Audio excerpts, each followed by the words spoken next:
Sveicināti visforšākie ceļotāji! Jūs esat Baltgo YouTube kanālā. Šeit ar jums esmu es, Grigorijs, un mums atkal neliela atskaite par notikušo ceļojumu. Un šodien atskaitīsies pati Līga Pomerē. Tas nebija viegls uzdevums, Līgu ļoti grūti noķert.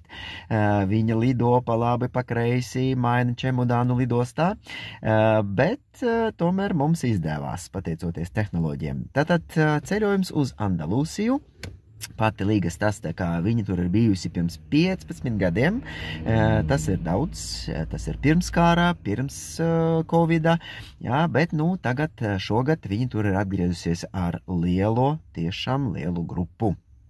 Paklausīsimies, ko Līga stāstīs, bet pats svarīgākais paklausīsimies, kā Līga jutās. Tātad ceļojums uz Andalūsiju. Aiziet! Sākam. Sveika, Līga! Ar dzelteniem. Sveicieni. Kur tu esi, pastāsti vēl par to krastu? Kāds tas ir krasts? Burvīgā vietā es gribētu atvest te visus mūsu ceļotājus, it īpaši šai skaistajā rudens laikā. Kad Latvijā varbūt nav vairs tik skaistas laiks, bet saulainais krasts, Spānija, Costa del Sol, Malaga, Gibraltārs, Sevilja, Granāda. Tā ir ronda, tā ir apkārtne, kas tev ir vienkārši burvīga. Te vienkārši ir jābrauc oktobris, novembris, vēl decembris, te ir jābrauc un jābauda saule. Pasaki, ko tagad dara visi tavēji cilvēki? Jo es skatos, ka visi dzeltenie to kreslīši ir tukši aiz muguras. Kur viņi visi ir? Jā. Visi tagad vēl dodās uz jūru, vēl mums ir brīvs rīts. Mēs gan arī grasamies šodien doties uz lidostu. Mums šodien ir pēdējā diena šai pusē. Mēs vēl baudīsim Malagu, aiziesim uz Picasso muzeju varbūt, vai paklīdīsim pa Malagas ielām, bet šobrīd vēl ir līdz pusdienlaikam laiciņš tagad, lai pasauļotos un papeldētos.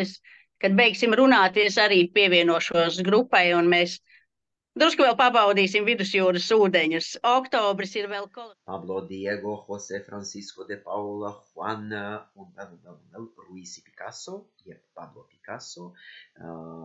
Izcils, liels, ļoti slavens, milzīgs spāņu mākslinieks ir dzimis 19. gadsimta beigās Malagā. Viņa dzimtajā mājā pašlaik atrodas viņa muzejs un diezgan liela darbu kolekcija. Būdams jau no agrīnas bērnības ļoti talantīgs, bija skaidrs, ka viņa būs jāstājas Mākslas akadēmijā, un līdz ar to 17 gadu vecumā Madrīdē jauns Pablo kļuvis par Mākslas akadēmiju San Fernando studentu. Bet kā viņš vēlāk pats atzīmīs, viņš krietni vairāk uzturējās nevis darba stundas šajā akadēmijā, bet El Prado muzeja zāles. Vai viņš varēja zināt 70 gadu vecuma, kā pēc kādiem gadu desmitiem, tātad 1936. gadā, viņš kļūs par El Prado direktoru, kā liels un atzīts mākslinieks. Mūsdienās Prado nē, bet blakus esošajā Karalienes Sofijas mūsdienas mākslas centrā atrodas Picasso lielā arī darbu kolekcijā, un uz turieni Baltgo brauks arī. Aicinām! Vidusjūras ūdeņus. Oktobris ir vēl kolosāls laiks. Līdz oktobra otrai pusē te peldās vēl visi. Pēc tam oktobra beigās un novembrī jau peldēsies tikai latvieši. Bet saule būs vienmēr. Turpinās tikai no ziemeļiem cilvēki. Ko jūs vēl darījāt tur bez jūras? Ko jūs paspējat ieraugt? Bija programma, diezgan saspringta programma, varbūt citreiz tādu mierīgāku programmu veidosim, kaut gan daļa cilvēki teica, ka viņiem tieši paticis, ka ir bijis tik daudz iespēju, ko redzēt. Mēs apskatījām tātad šo saulainais krasts, Costa del Sol, bet vairāk likām uzsvaru uz Andalūziju, uz to seno Andalūziju, uz feinām, vēsturiskajām vietām, Granāda. Andalūsija ir viens no Spānijas autonomiem reģioniem. Galvaspilsēta ir Seviljā. Pēc iedzīvotāju skaita tas ir pirmais Spānijas reģions un pēc izmēra otrais. Klimats ir diezgan dažāds. Tātad, protams, kā mēs atrodamies Iberijas pussala pašos dienvidos, līdz ar to tas tur ir karsti mūsu valodu runājot, bet reģionam perimetra ir kalni, un kalnos ir fiksēta temperatūra līdz pat -21 grādam. To grūti noticēt, sevišķi klausoties, ko Līgs stāsta par viņu pieredzi, bet zinām, kā cilvēki, kas tur dzīvo, viņi ir piedzīvojuši visu kaut ko. Šī reģiona nosaukums ir veidots no Spānijas nosaukuma arābu valodā. Arābi kādreiz iekarojot Iberijas pussalu 8. gadsimta pēc Kristus, viņi nosauc to visu zemi Al-Andalus, ko nozīmē Vandaļu valsts. Kāpēc Vandaļu? Ejot cauri Ziemeļāfrikas un satiekot berbērus, arābi prasījuši, kas te valda, un berbēri atbildējuši Vandāļi, un tie nākuši no turienes, no ziemeļiem, no valsts, ko sauc Al-Andalus, un šis kļuvis par nosaukumu. Šodien par Vandāļiem vairs neko neatcerēsimies, toties Andalusija ir reģions, kas ir slavens ar neiedomājamo kultūras mantojuma bagātību. Šeit apvienojas dažādas kultūras un dažādas ietekmes. Arābi, kas valdījuši šeit no 8. gadsimta līdz 15. gadsimta beigām, vestgotu kultūra, kas joprojām ir vērojama, kristieši, protams, ebreji, sirieši, karfagēnieši, romieši, visas šīs kultūras mainīja vienu otru vai sadzīvoja vienā ar otru, miedarbojas un bagātināja vietējo virtuvi, vietējas tradīcijas, vietējo valodu. Šodien šis reģions ir slavens kā Spānijas turisma visslavenākās pievilcības objekti, var teikt. Ja, viņiem ir 836 km pludmales, un dažas no tām ir virzīti vai atvērti uz Atlantijas oķeānu un daži uz Vidusjūru, un par dažām pludmalēm stāsta, ka šeit nekad nenoriet saulē, kā viss caur gadu, visas 365 dienas te ir saulē. Tātad Al-Andalus. Granāda uz tām mauru, to, ko vēl var saskatīt no tiem mauru laikiem, no pašu spāņu veidotajām lietām. Granāda, Kolumbs, mēs ieradāmies dienu pirms 12. oktobra, kad Kolumbs atklāja Ameriku. Tā ir visas Spānijas nacionālā svētku diena. Tas vien 12. oktobrī 1492. gadā, pēc 2 mēnešu ceļojuma pāri Atlantijas oķeānam, Kristofors Kolumbs ieraudzīja zemi.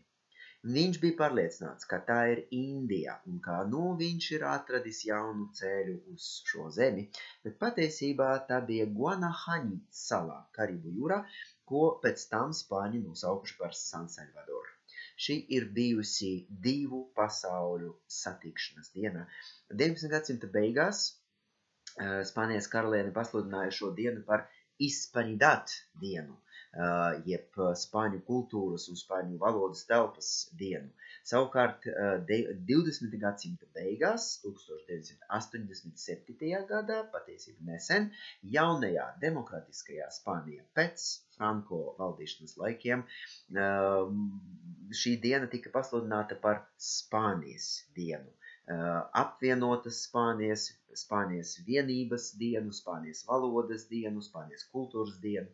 Šajā diena visa Spānija svin. Ir patiesi svētki, ir dziesmas, ir dejas, ir, protams, tā ir brīvdiena, tie ir valsts svētki, ja, bet galvenie notikumi ir galvaspilsēta Madrīdē, militārā parāde un lielā uzņemšanās karaļu pīlī. Visa karaļu ģimene satiekas ar svarīgajām personām, ar vēstniekiem, ar ģenerāliem un ar citiem. Un šogad šī diena ir izcēlusies ar to, ka karalis ar karalieni sveicinājuši savas meitas, Astūrijas princeses, tātad topošas karalienes Leonoras draugus no militāras akadēmijas. Un video, kā šie jaunie puiši satiekušies ar savas draudzenes vecākiem, šīs video kļuvis vienkārši izcils. Jūs varat sekot šim te linkam, kas te parādīsies, un apskatīt to nelielu piedevu YouTube un vienkārši padomāt kādu brīdi, kā ir, kad tev ir jāsatiekas ar savas draudzenes vecākiem, bet šie vecāki ir Spānijas karalis un karaliene.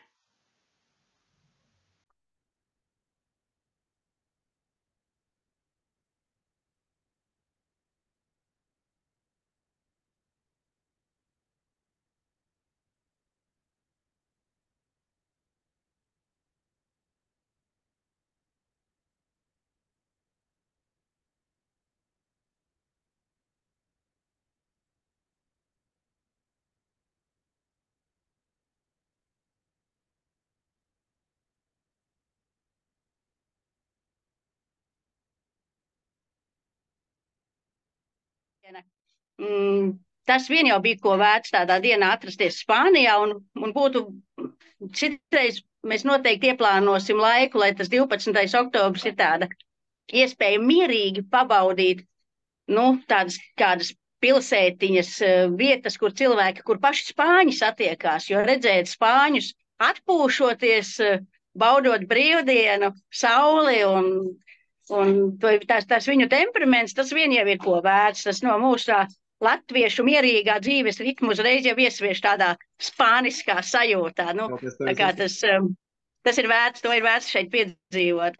Bet viss šīs vietas, visa Andalūzija, viss flamenko izrāde, mēs vienkārši to jau nevar mierīgi sāstīt, tur cilvēki visi ir tādi, kļūst paši drusku temperamentīgāki, enerģiskāki. Izraujās no tā.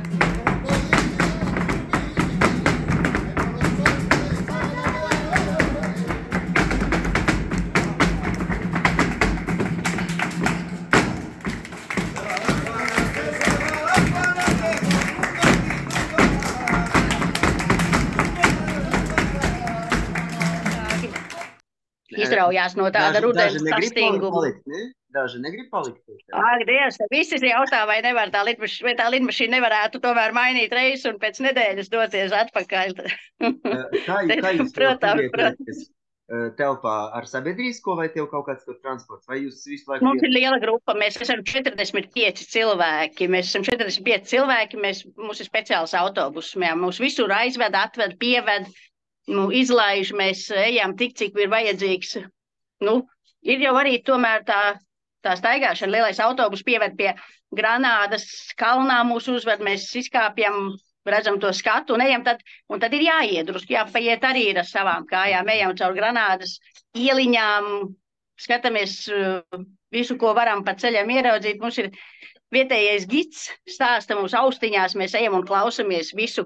Daudz informācija ir daudz, iespaidu ir daudz un emociju ir daudz. Un šis ir pirmais brauciens. Mums būs vēl šādi braucieni.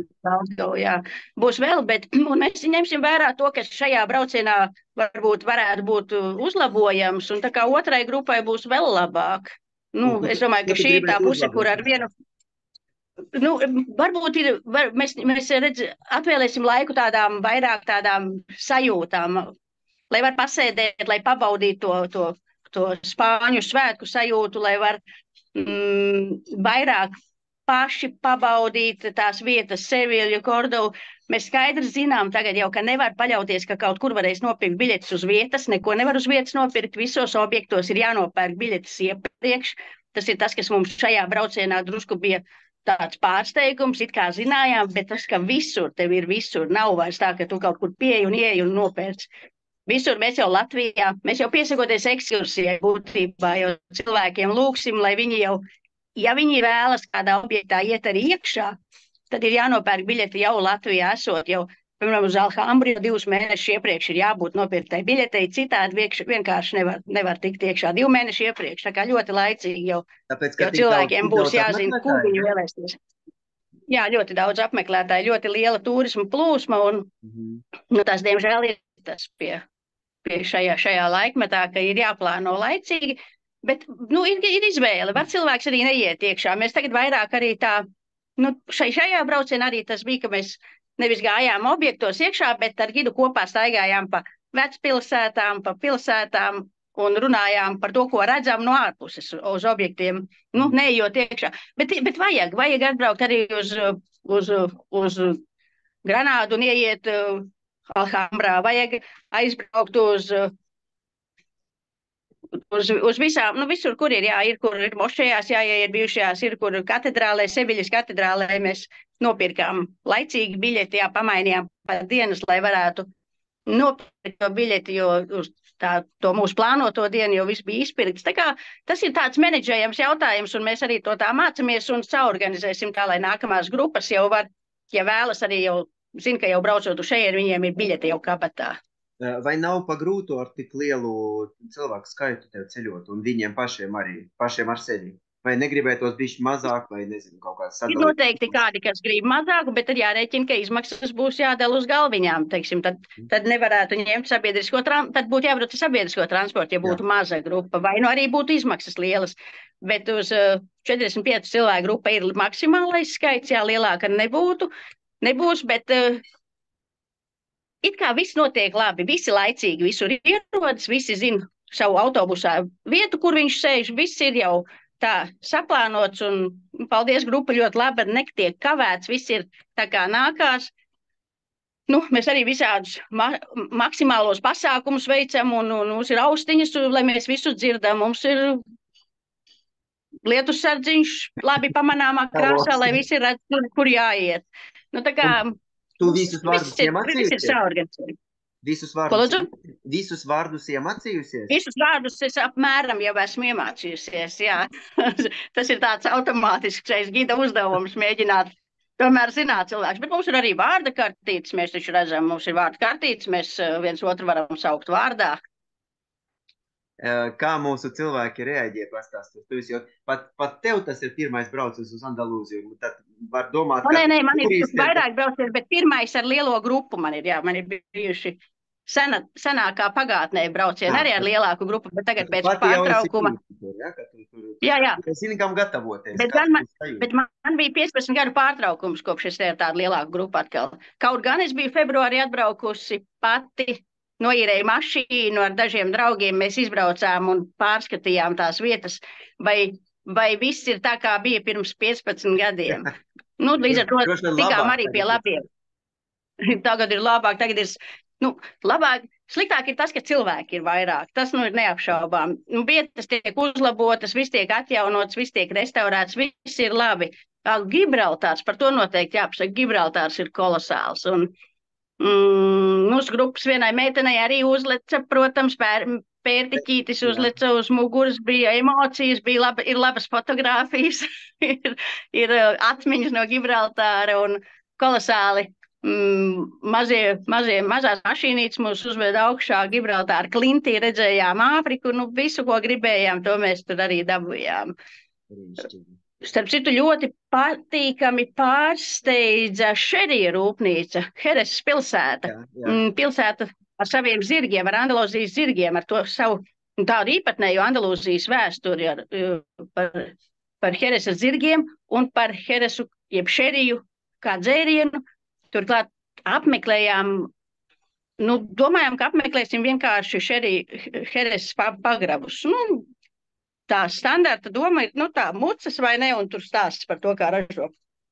Pilnīgs pārsteigums bija tas, ka šīs rūpnīcas īpašnieki ir mākslas fanāti. Mēs gājām cauri, vispirms jau visas kādas vairākas telpas, tā kā plašas muižas telpas ar mākslas darbiem, kā pārsteigums, kā odziņa tai.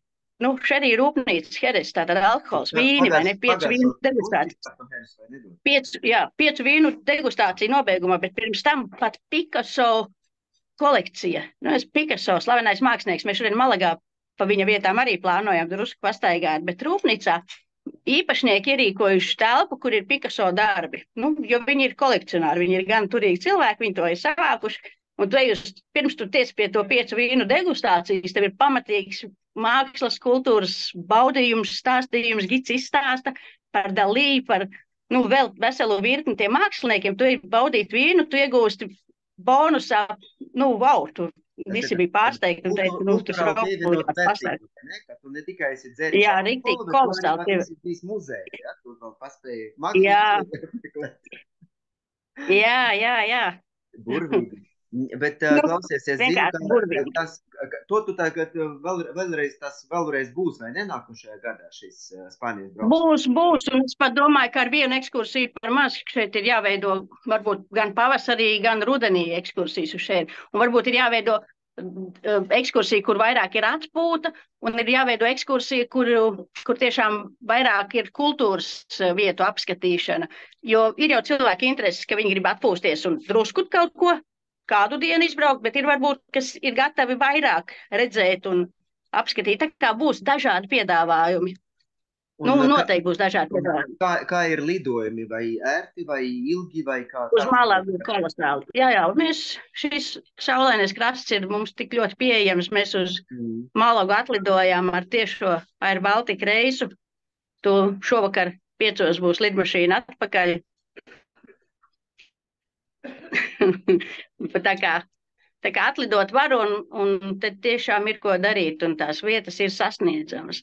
Ir mums te tagad arī labi vietējie gidi, kas zina, kas māk labi pastāst. Kādā valodā viņi runā? Arī ir varianti, var angļu valodā, var krievu valodā. Mēs skatāmies pēc grupas izvēles. Šajā gadījumā mums ir pārsvarā cilvēki, kas faktiski visi, kas runā krievu valodā. Mēs izvēlējāmies krievu valodā ļoti zinošu gidu puisi, kas ļoti profesionāli pastāsta par, gan par to, kas ir kādreiz bijis, gan par to, kā tagad šeit ir. Bet puisis arī jau visu mūžu šeit ir nodzīvojis jau Andalūzijā. Jau vietējais. Bet tu tagad... Jā, protams, viņi visi šeit runā vietējā. Viņi runā visi šeit spāņu valodā, ko mēs sastopam. Viņi ir ārkārtīgi pārsteigti, nedaudz pajautājot par mūsu Latvijas situāciju, kad kāds var Latvijā nodzīvot visu mūžu un nerunāt latviešu valodā. Tā kā, viņi, protams, ir Eiropas cilvēki ar Eiropas domāšanu un ir interesanti ar viņiem arī parunāties, jā.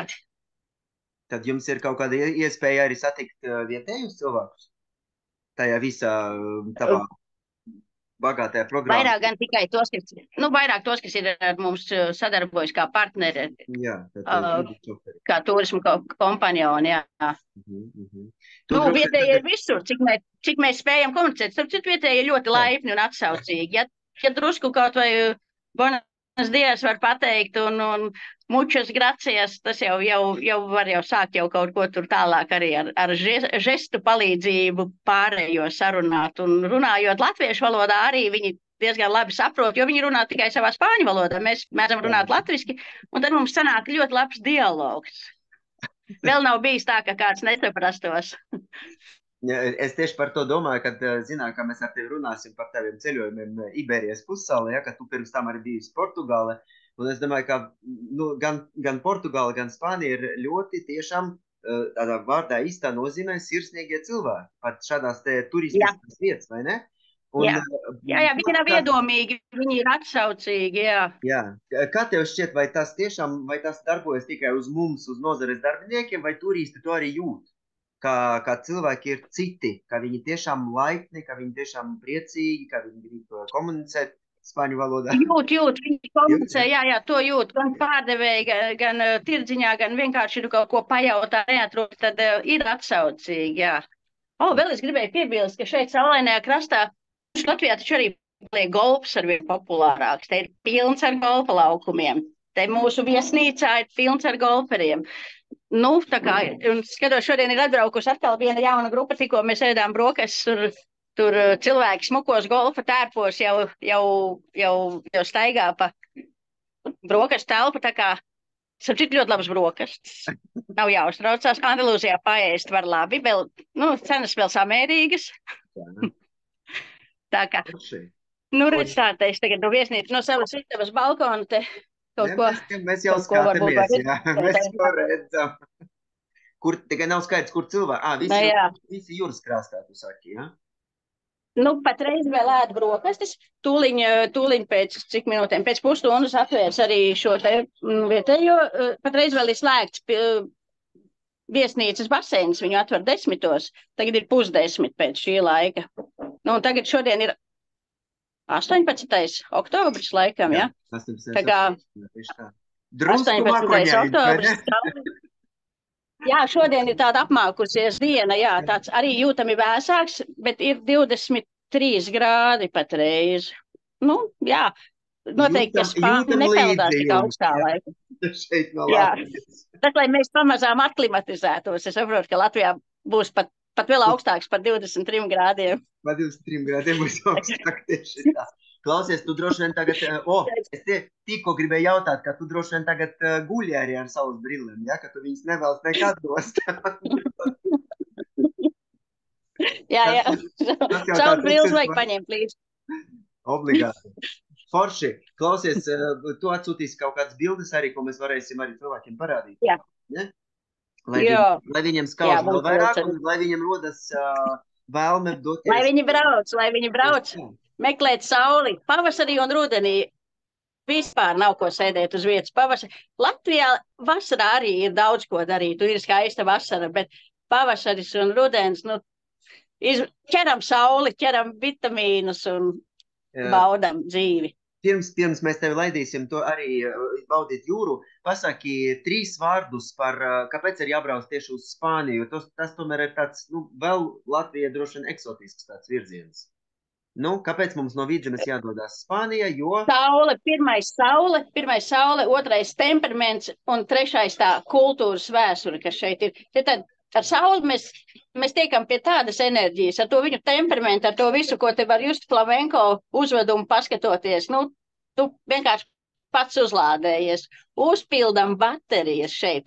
Un tad vēl viss tas tā viņu, nu, kultūras vēsture, te ir ko redzēt.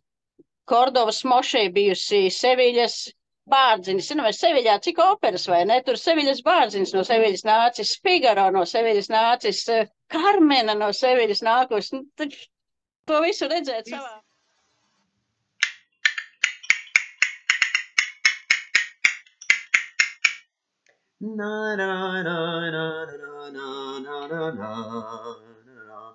Starp citu, šeit Līgai pilnīgi taisnībā. Tiešām par Sevilju ir tik daudz sarakstītas slavenas operas. Skatāmies izziņā. Tātad, Figaro kāzas, Wolfgang Amadejs Mocarts, opera rakstīta 1786.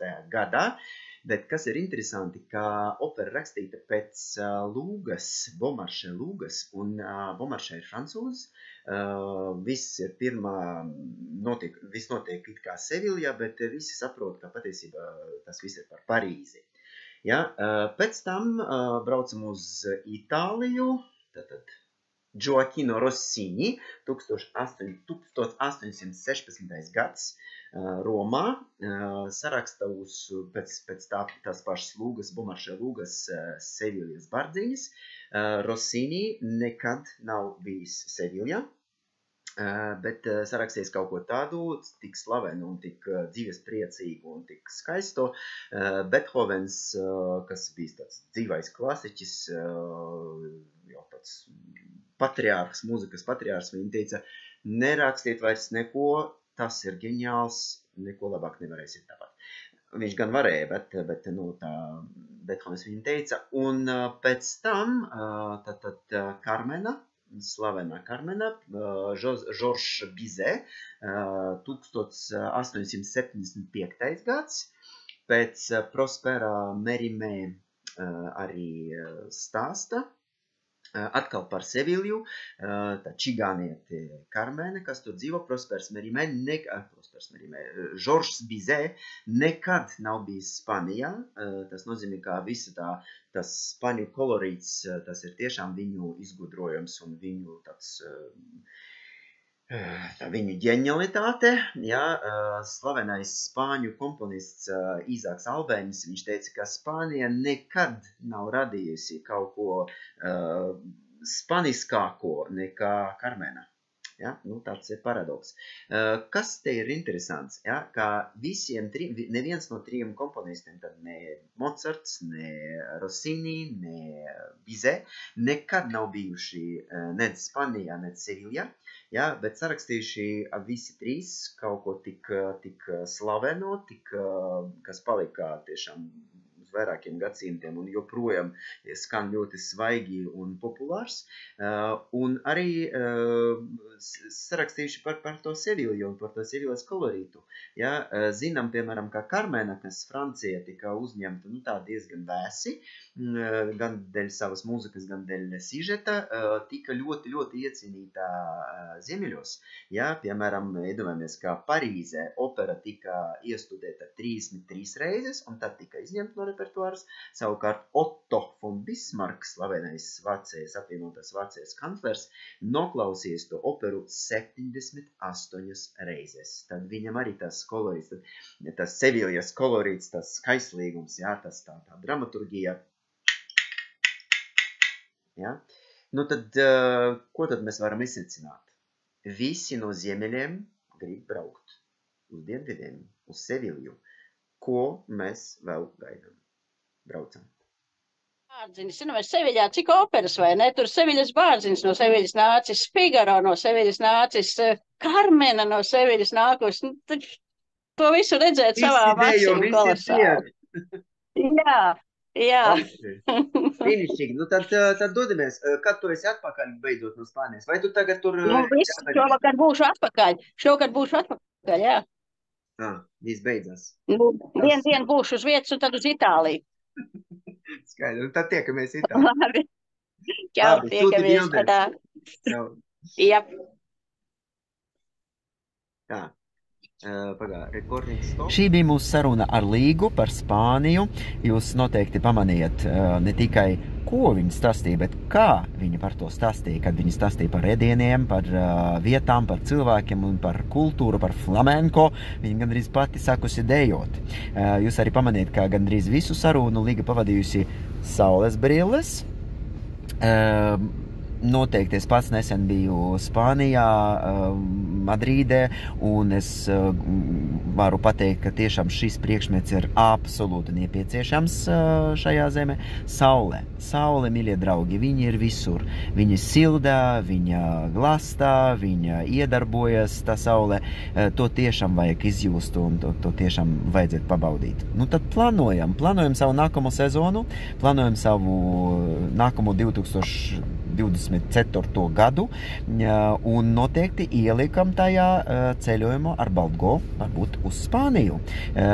Būs arī ne tikai Andalūsija, bet būs arī citās pilsētas, citas vietas, būs pārgājieni, būs vesture, būs daba, būs jūra. Dodamies ceļā. Šo noteikti vajag izdzīvot. Dalāmies ar šo video, komentējam aktīvi, liekam ikšķīšus uz augšu, uz leju, kā patīk, kā nepatīk, un tiekamies ceļojumos uz priekšu.